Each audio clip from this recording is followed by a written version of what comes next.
দেখেন বন্ধুরা, দেখেন দেশের মাটিতে লজ্জাজনক এক হার বাংলাদেশের। দেখেন 39 রানের বিশাল একটা হার আয়ারল্যান্ডের সাথে।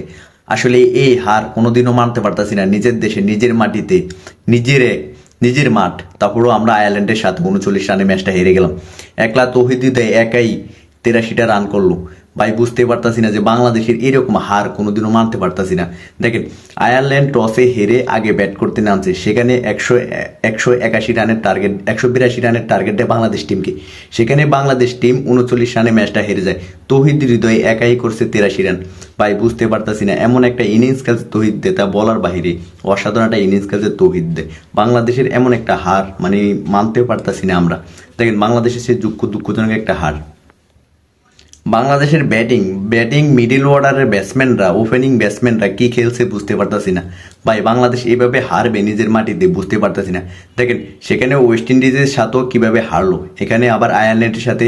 দেখেন 2টা টেস্ট ম্যাচ ছিল, সেখানে 2টা টেস্ট ম্যাচে বাংলাদেশ জিতলে, তো আবার শান্তর নেতৃত্বে, লিটন কুমার দাসের নেতৃত্বে। দেখেন কি মানে বুঝতেই পারতাছি না যে ম্যাচটা কিভাবে হেরে গেলো বাংলাদেশ টিম। আসলে এইরকম হার বাংলাদেশের কোনোদিনও মানতে পারতাছি না। দেখেন ভাই 182 রানের টার্গেট দিছে, সেখানে বাংলাদেশ টিম দেখেন 20 ওভার শেষ করে 142টা রান করছে। সেখানে দেখেন 39 রানে ম্যাচটা হেরে গেছে বাংলাদেশ টিম। বাংলাদেশের এইরকম হার আমরা আসলে মানতে পারতাছি না। বাঙালি দর্শক যারা আছে সবার মাথার বাড়ি এরকম হার। দেখেন আমাদের ওপেনিং ব্যাটার থেকে শুরু করে তানজিদ তামিম, পারভেজ হোসেন ইমন, লিটন কুমার দাস, সাইফ হাসান, ওরা কেউ ভালো খেলতে পারে না ভাই। কোনো মতে একটা ভালো একটা ইনিংস খেলতে পারেনি।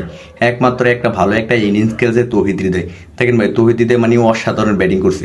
আসলে ভাই তৌহিদ হৃদয় যদি এই মান সম্মানটা না বাঁচাইতো তাহলে বাংলাদেশ আরও আগেই আউট হয়ে প্যাভিলিয়নে ফিরে যেত। সেখানে দেখেন